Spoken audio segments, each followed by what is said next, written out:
أعوذ بالله من الشيطان الرجيم. بسم الله الرحمن الرحيم.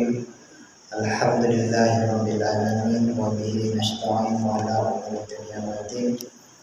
الصلاة والسلام على أشرف الأنبياء والمرسلين وعلى آله وأصحابه أجمعين. رب اشرح لي صدري ويسر لي أمري واحلل عقدة من لساني يفقهوا قولي. لا حول ولا قوة إلا بالله العلي العظيم. Subhanaka la ilma lana illa ma 'allamtana innaka antal alimul hakim. Qala al-musannif rahimahullahu ta'ala wa nafa'na bi ulumihi fid dharain amin. Amma ba'd. Muslimin muslimat yang dirahmati Allah sekalian, tuan-tuan imam, tuan Bilal, penjaga surah Al-Qausar. Insyaallah pada malam hari ini kita akan teruskan sesi kuliah fiqh dengan topik baru, yaitu tentang kulit bangkai. Bagaimana cara menyucikan kulit bangkai yang telah najis. Kita akan membacakan kitab Kifayatul Akhyar yang ditulis oleh Imam Abi Syuja. Bismillahirrahmanirrahim. Faslun, ini fasal.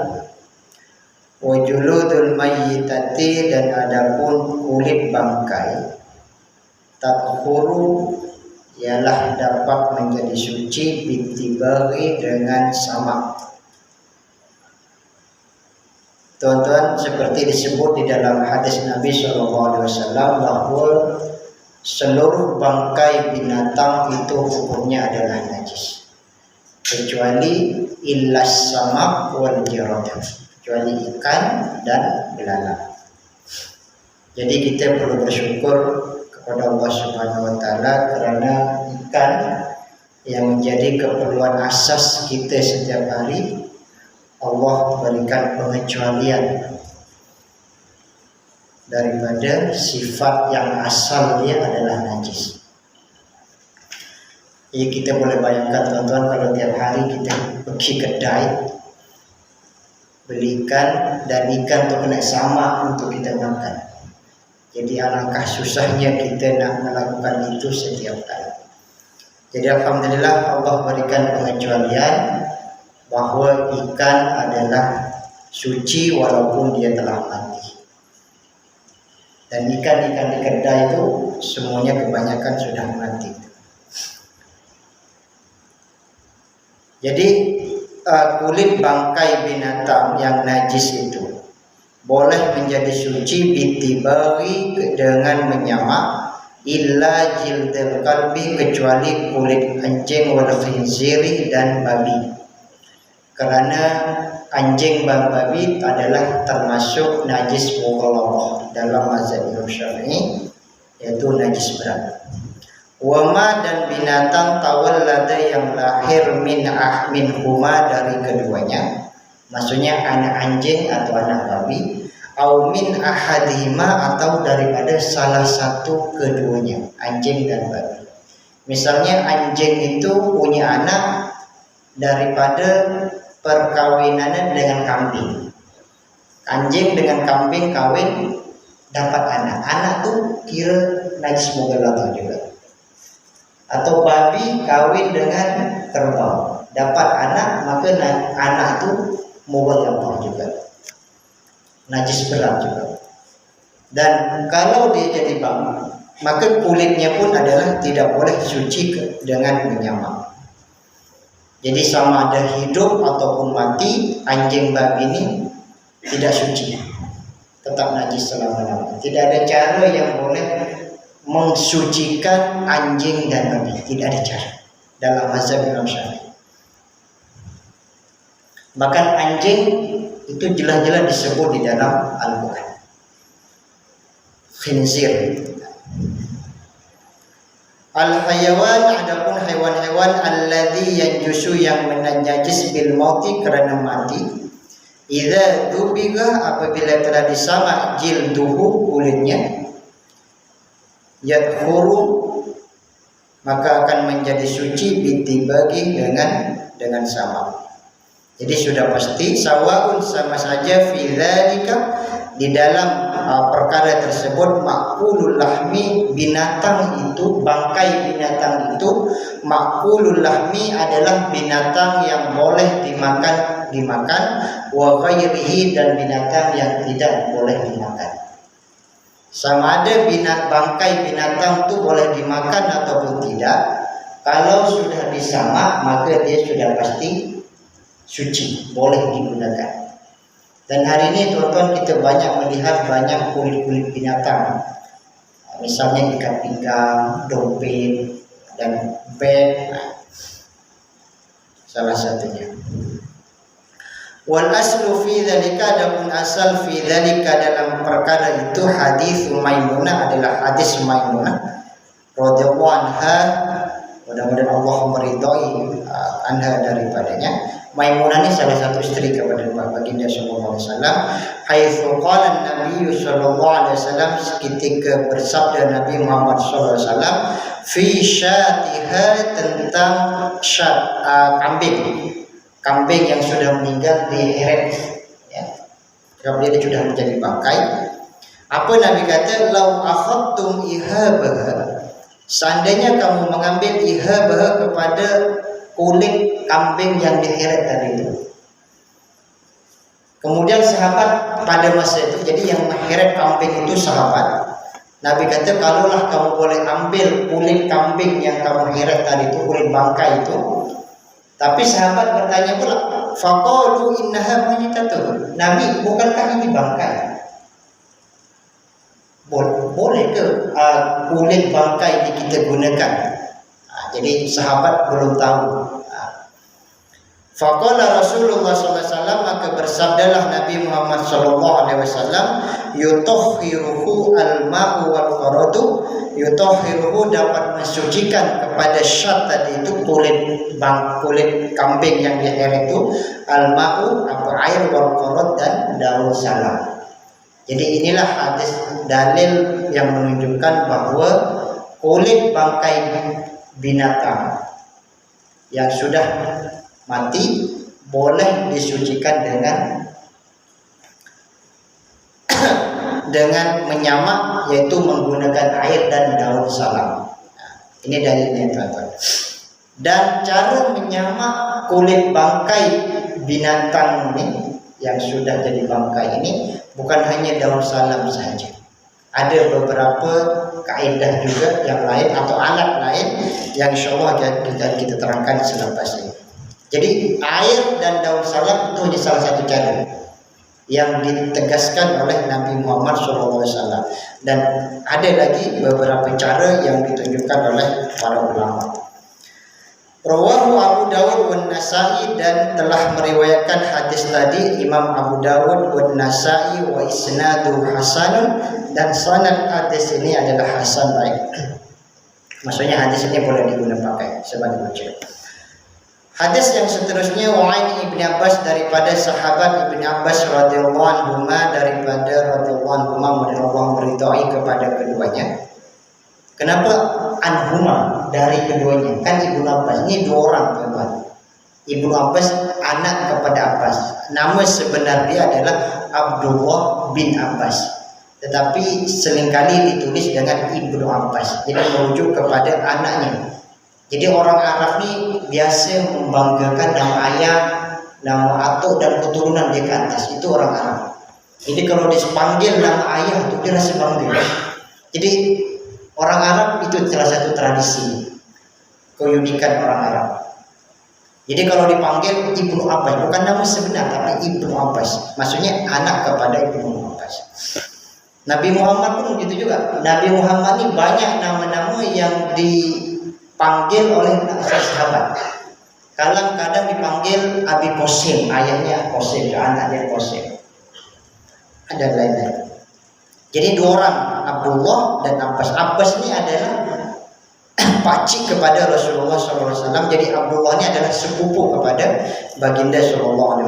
Dan inilah salah satu sahabat yang didoakan oleh baginda SAW, yang kita baca doanya untuk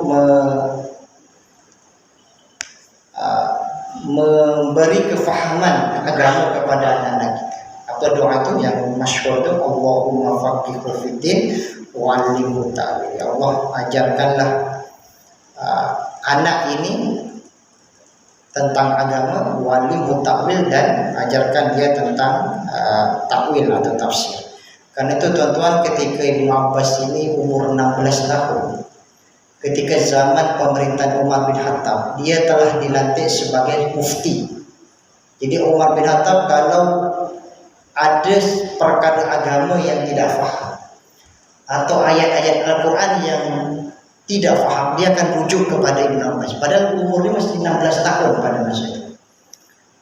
Dan Umar menggelari Ibnu Abbas ini sebagai bahrul ilmi, lautan ilmu, karena doa Nabi SAW. Jadi kalau tuan-tuan ingin punya anak sehebat Ibnu Abbas atau sekurang-kurangnya paham dan dalam ilmu agama, amalkan doa Allahumma faqihu fiddin wa 'allimhu ta'wil. Tetapi di hari tuanya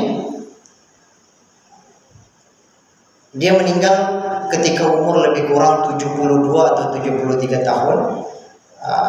Ketika menjelang dia meninggal, dia buta ya.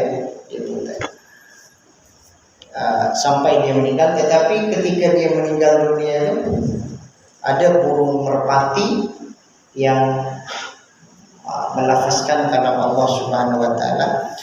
Apa dia? Ya ayyatuhan nafsul mutmainnah irji'i ila radiyatan mardiyah fadkhuli fi ibadi wadkhuli jannah. Burung-burung merpati itu menjelaskan.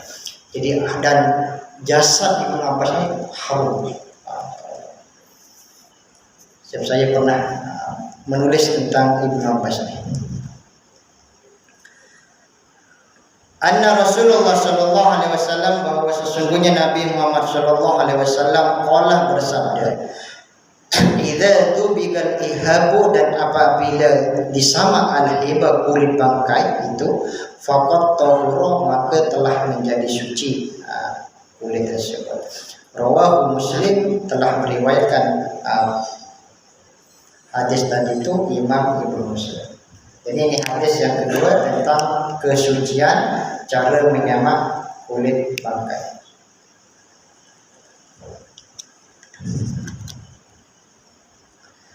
Summa, kemudian idza dubigal jildu, apabila telah disama al-jildu kulit itu, tahuru, akan menjadi suci, zahiruhu, luarnya, qat'an secara pasti, wa kadza, dan demikian pula batinuhu, dalamnya, alal masyhuril jadid, atas pendapat yang masyhur. Kulit itu tuan-tuan kan ada bahagian luar, bahagian dalam. Bahagian dalam itu adalah yang dimana daging itu menempel. Jadi kalau kita tengok kulit lembu itu, maka daging itu yang menempel ke kulit itu. Bagian luar yang sebelah sini yang ada bulu-bulu itu. Jadi kalau kita sudah sama, maka luar di kulit bahagian luar dan kulit bahagian dalam, dua-duanya suci. Bukan luar saja yang suci, tapi dalam pun suci juga. Kalau sudah disama, itu pendapat yang masyhur, yang populer di dalam mata Imam Syafi'i. Fayusolli alaihi, kalau sudah dua-dua suci luar dan dalam tadi itu, fayusolli, maka bolehlah bersolat alaihi, atasnya. Boleh itu dah boleh kita buat sejadah, buat tempat untuk kita baring dan sebagainya. Wafihi, dan di dalamnya kita nak pakai untuk sholat pun boleh juga, sebabnya sudah suci zahir dan batin.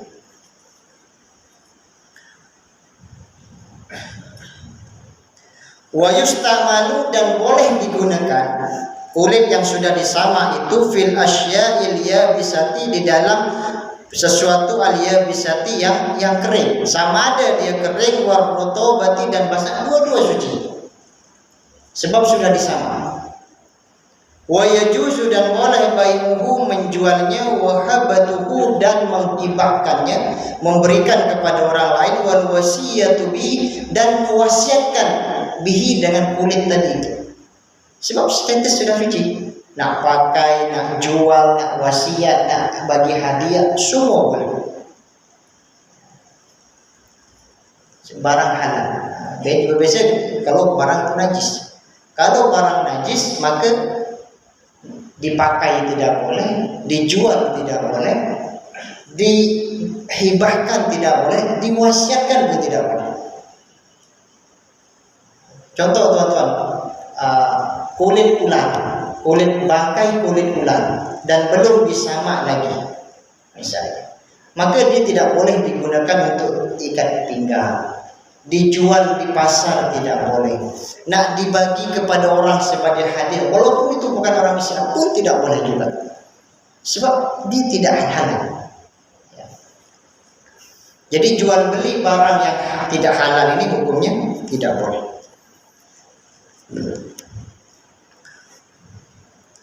Wa hal yajuzu akluhu min ma'kulil lahmi, adakah boleh akluhu memakannya, memakan kulit tadi itu, min ma'kulil lahmi daripada daging yang boleh dimakan. Maksudnya mungkin adalah daging-daging sedikit yang menempel di kulit itu dan selepas disamak boleh tak dimakan, sedangkan kulit itu daripada binatang yang boleh dimakan seperti lembu, kambing, kerbau, kuda, adalah daging sedikit itu boleh tak dimakan selepas kita samak. Roja ar-Rafi'i al-Jawaz, Imam Rafi'i mengunggulkan al-Jawaz tentang kebolehannya. Imam Rafi'i kata boleh, wa Roja an-Nawawi at-Tahrim, dan mengunggulkan Imam Rafi'i at-Tahrim tentang keharamannya. Dua ulama besar dalam mazhab Syafi'i berbeza pendapat. Imam Rafi'i kata boleh, Imam Nawawi kata adalah haram. Dan seperti saya maklumkan beberapa kali, apabila Imam Rafi'i dan Imam Nawawi berbeza pendapat, majoriti ulama memilih pandangan Imam Nawawi, baru kemudian Imam Rafi'i. Jadi dalam hal ini untuk lebih berhati-hati kita pilih pendapat Imam Nawawi yang mengatakan haram hukumnya makan sedikit daging yang telah disama itu daripada kulit bangkai tadi tersebut. Apakah alat-alat yang boleh digunakan untuk menyamak selain daripada air dan daun salam? Wa yakunu tibagu, dan ada atibagu menyamak itu boleh, maksudnya boleh melakukan mencamak tadi itu dengan kulit bangkai bil asya'il harifati, dengan sesuatu yang tajam, benda-benda tajam semua boleh digunakan untuk menyamak. Kasyabih, seperti tawas, wasyasi, dan biji pala, wal qorodi, dan daun salam tadi sudah disebutkan, wa kusyuril rumani, dan kulit buah delima. Kulit delima itu boleh digunakan untuk menyamak juga. Wal afsi, dan kayu apa nih? Ada jenis kayu yang khusus untuk boleh menyamak. Jadi ada selain daripada daun salam. Wayang solut dibaru, dan dihasilkan adiba menyamak itu juga boleh juga menyamak bil asya'il mutanajjisati, dengan sesuatu yang dapat menjadi najis, wan najasati, dan benda najis. Jadi bukan hanya benda suci sahaja yang boleh kita samak, cara alat menyamak, benda najis pun boleh kita gunakan untuk menyamak. Apa contohnya? Kadzarkil hamam, seperti kotoran burung merpati. Kan najis juga burung merpati, dia punya kotoran tuh. Tapi walaupun dia najis, dia boleh digunakan untuk menyamak untuk kulit bangkai binatang. Kalau yang tadi itu semua suci.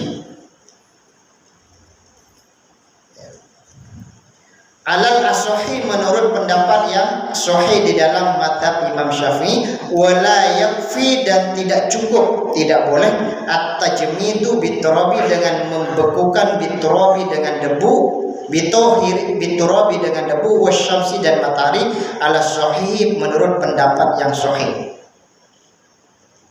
Kita ada kulit bangkai, kemudian kita letak debu, kita jemur ke panas matahari itu. Yang itu tidak boleh. Tidak boleh. Sebab debu bukan salah satu alat untuk menyamak. Dia untuk membersihkan najis anjing dan babi, kalau dijilat itu yang guna-guna debu. Tapi untuk sama nih debu bukan salah satu alat. Ya. Tetapi selepas kita menyamak kulit bangkai itu, apa yang perlu kita buat? Wajibu dan wajib ghasluhu, membasuh kulit itu dan dibagi selepas menyamak. Itu jangan lupa. Indubigah, jika disamak binajasin dengan barang yang najis qat'an secara pasti. Kalau kita samak dengan barang yang najis seperti kotoran merpati itu dah siap, pastikan kita bersihkan pula dengan air tohir, siram pula. Jangan biarkan kita cuci dengan kotoran burung merpati, lepas kita biar macam itu saja. Lepas kita jual, lepas kita pakai, kita siram guna air tohir yang kita belajar sebelumnya. Wakada, dan demikian intu biga bitohirin, jika disamak dengan sesuatu yang suci, alal as-sahih, menurut pendapat yang sahih. Ini pendapat yang sahih pun mengatakan bahwa kalau disamak menggunakan alat yang suci, dibersihkan lagi sekali. Ini yang terakhir. Bersihkan dengan daun salam, dengan badai yang tajam, dengan daun tawas, dengan biji pala dan lain sebagainya itu. Maka yang terakhir kali dengan kulit buah delima, maka gunakan air mineral ini atau air mutlak sebagai basuhan yang terakhir. Qala al-ashab, berkatalah sahabat-sahabat Imam Syafi'i, wa yu'tabaru, dan diperhitungkan fi kaunatis, dalam adanya sorok, ada matbukan disamak, salah tata umurin, adalah 3 perkara. Bagaimana cara kita menyamak kulit bangkai binatang? Ada 3 tahapan. Ahaduha, yang pertama, nas'u fudolatihi, adalah menghilangkan fudolati, kelebihan-kelebihan yang menempel di dalam kulit tersebut. Apa yang kelebihan itu, tuan? Biasanya yang menempel di kulit ini dagingnya. Dan daging itu buang dulu. Sebelum kita menyamak kulit itu, daging yang menempel di kulit itu bersihkan dulu. Itu langkah pertama. Apalagi kotoran-kotoran, kalau ada kotoran-kotoran lain, bersihkan dulu.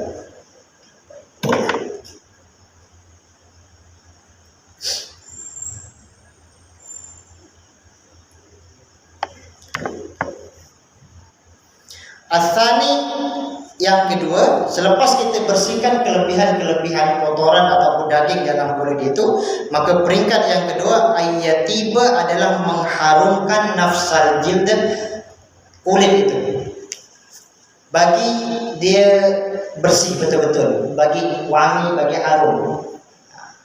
Sudah bersih, baru pada peringkat yang ketiga, baru melakukan samak. Sama dengan alat-alat yang tadi disebutkan itu, tetapi ayyantahya, dia mestilah berhenti bagi di dalam sama, ila halatin, hingga satu keadaan, bihaitu, sekiranya lau naqas, sekiranya jatuh atau rendam, filmai, di dalam air, lam yu'addul fasad, tidak akan menyebabkan al-fasad, kepada kerusakan, wan nutadi, dan busuk. Jadi kita kan sama tuh, teman-teman, kita bersihkan. Biasanya bangkai ini kan kulit bangkai itu kan kalau kita lama kan busuk ya, busuk dan lain sebagainya. Maka berapa lama kita nak gosok-gosok kulit bangkai itu sampai dia betul-betul menjadi suci? Berapa lama? 50 menit? 1 jam, 2 jam, 1 hari? Tidak ada ukuran pasti, teman-teman. Yang penting Kalau seandainya nih punya anggaran. Kalau seandainya kita dah bersihkan guna alat-alat, kalau diletak di dalam sebuah tempat air, polip itu tidak rosak atau tidak busuk, itu saja, agak-agak saja teman-teman. Kira-kira lah agak-agak berapa menit atau berapa jam. Kalau seandainya kulit itu letak di dalam air, kita rendam dia tidak jadi busuk atau tidak jadi rusak. Masa itulah kita berhenti dia gosok-gosok atau menyamak dengan kulit. Itu punya anggaran masanya, agak-agak saja. Jadi mungkin kalau bangkai itu mungkin dah berapa bulan baru kita nak sama, mungkin ambil masa panjang sikit. Tapi kalau mungkin baru seminggu, baru beberapa hari, mungkin hanya tidak sampai 1 jam, mungkin hanya beberapa minggu, mungkin itu. Jadi itu hanya anggaran saja teman-teman ya.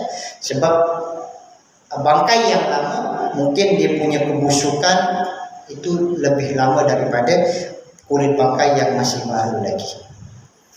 Itulah 3 langkah untuk kita cara menyamak kulit bangkai binatang. Wallahu a'lam. Wa amma jildul kalbi wal khinziri wa far'i hadhima. Adapun kulit anjing dan babi, wa far'ihima, dan cabang salah satu keduanya. Seperti tadi itu, anak yang keluar daripada anjing ataupun babi hasil daripada perkawinan dengan binatang yang lain, fala yutharu, maka tidak akan menjadi suci. Fala yathuru, maka tidak akan menjadi suci. Dibagi dengan disamak guna alat macam mana pun, maka kulit anjing dan babi itu tidak akan menjadi suci. Sama ada anjing babi itu bangkai ataupun tidak jadi bangkai, tidak akan jadi suci. Tidak ada cara mensucikan kulit anjing dan kulit babi. Indana, menurut pendapat kami mazhab Imam Syafi'i, bila khilafin, tanpa perbezaan pendapat satu ulama. Jadi dari dulu sampai kiamat nanti, pengikut Syafi'i bersepakat bahawa tidak ada cara yang boleh mensucikan kulit anjing dan kulit babi, walaupun dengan cara sama. Li'annahuma, sesungguhnya kulit anjing dan babi itu najisani, adalah najis keduanya, fi halatil hayat, dalam pada waktu dia hidup. Dia hidup pun dinajis, apalagi dia mati tuh. Jadi memang dia diciptakan najis.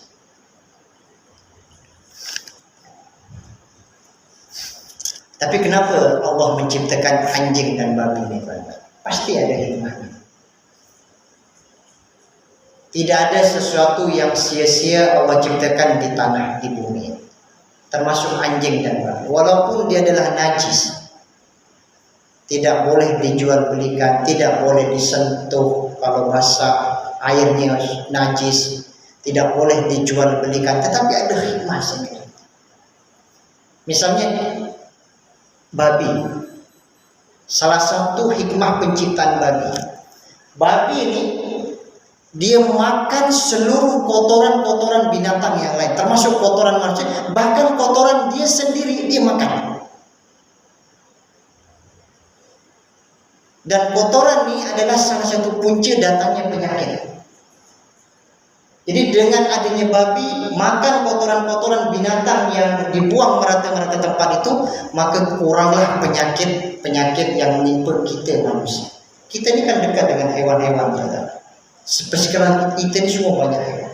Tapi karena babi makan semua kotoran-kotoran itu, penyakit menjadi kurang. Itu salah satu penciptaan daripada babi. Anjing pula boleh digunakan untuk berburu. Orang yang tidak ada harta, dia orang kaya, tapi tidak ada harta untuk menjaga harta tanaman atau rumah, dia boleh gunakan anjing untuk menjaga dia punya harta. Dia mazhab Syafi'i. Jadi itu salah satu hikmah penciptaan anjing dan lain. Jadi pasti ada hikmahnya, walaupun dia tidak boleh dimakan dan tidak boleh diminum.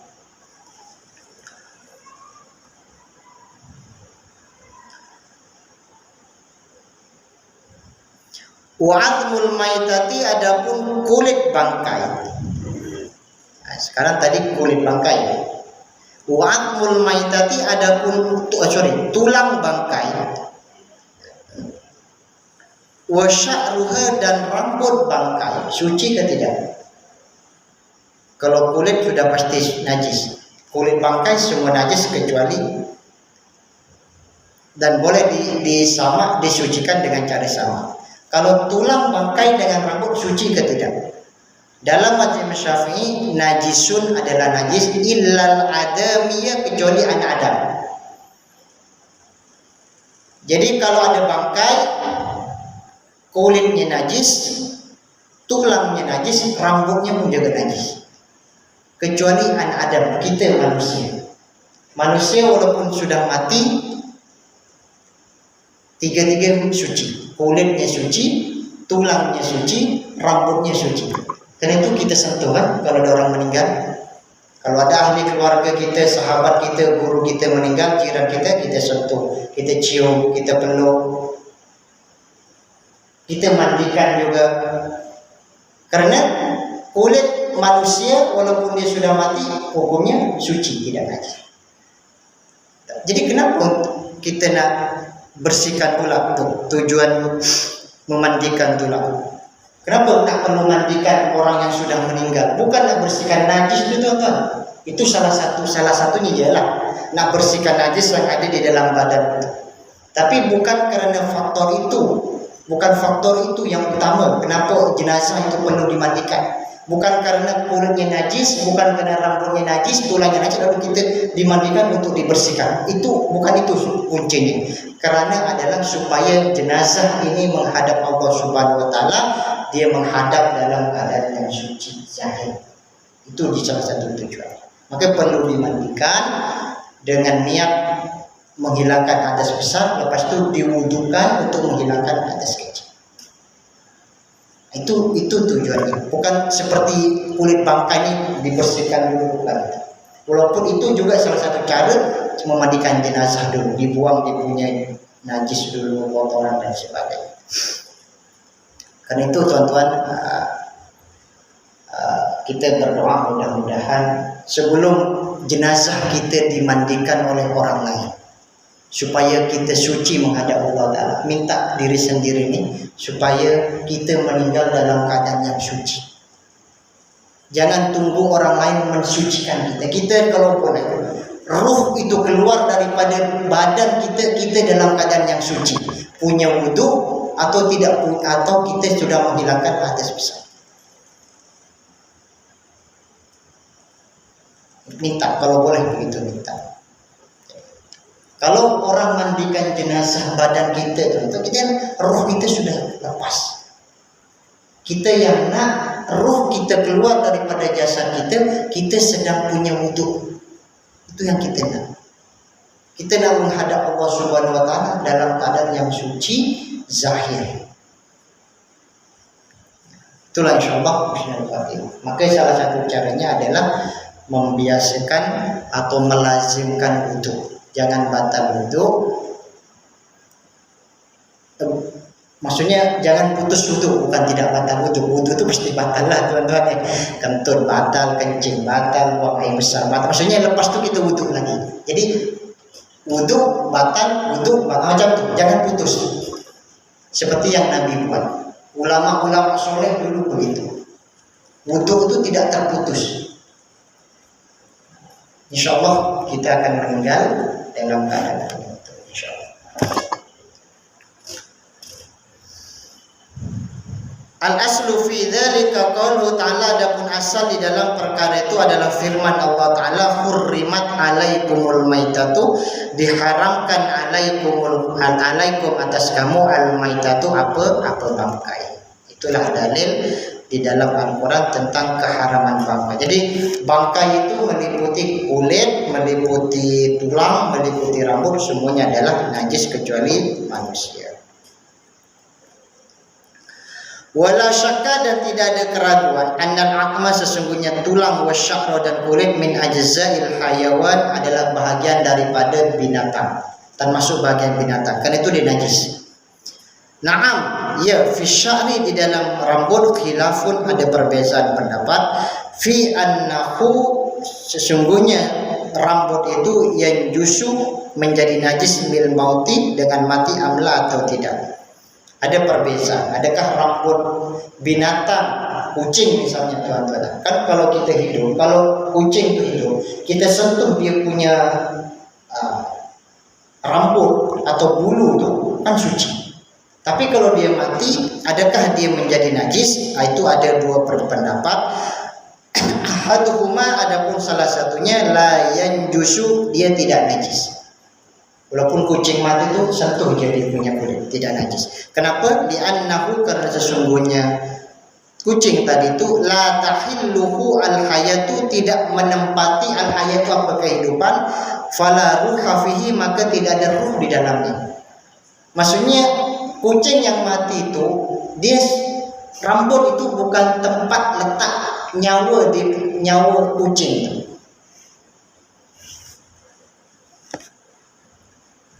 Rambut itu bagi binatang hanya untuk kecantikan dan perhiasan saja, bukan tempat ruh itu tinggal. Jadi tidak ada kesan apapun. Itu dia punya alasan. Fala yanjusu, maka tidak akan tidak menjadi najis bil mauti dengan mati, bidalilin dengan bukti annahu idza qutiya, apabila dipotong.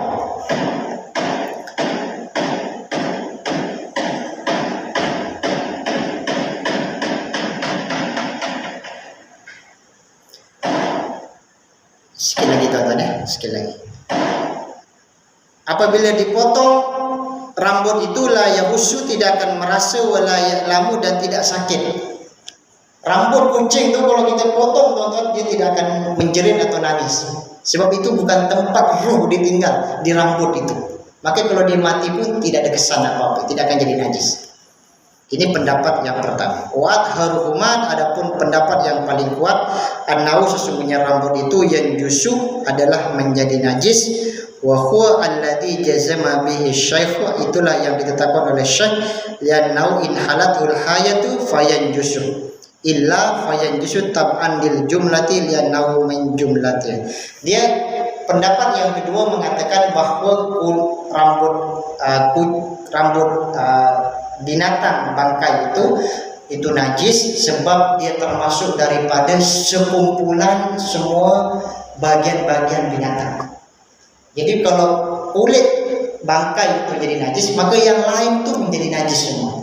Tulang menjadi najis, rambut menjadi najis, kuku menjadi najis, sebab dia satu kira keseluruhan. Itulah pendapat yang terpilih di dalam mazhab Imam Syafi'i. Allah alam tuan-tuan, insyaallah kita akan teruskan pada perjumpaan akan datang. Itu saja yang boleh saya kongsikan pada malam hari ini. Maaf saya tidak sempat buka soalan. Yang baik daripada Allah Subhanahu wa taala, yang kurang daripada diri saya sendiri. Kita tutup dengan tasbih kafarah dan sholawat. Bismillahirrahmanirrahim. Subhanallah wa bihamdika asyhadu an la ilaha illa anta astaghfiruka wa atubu ilaik. Bismillahirrahmanirrahim. Wal 'asri innal insana lafi khusr. Ihdinas siratal mustaqim, wallahul muwaffiq ila aqwamit thoriq. Assalamualaikum warahmatullahi wabarakatuh.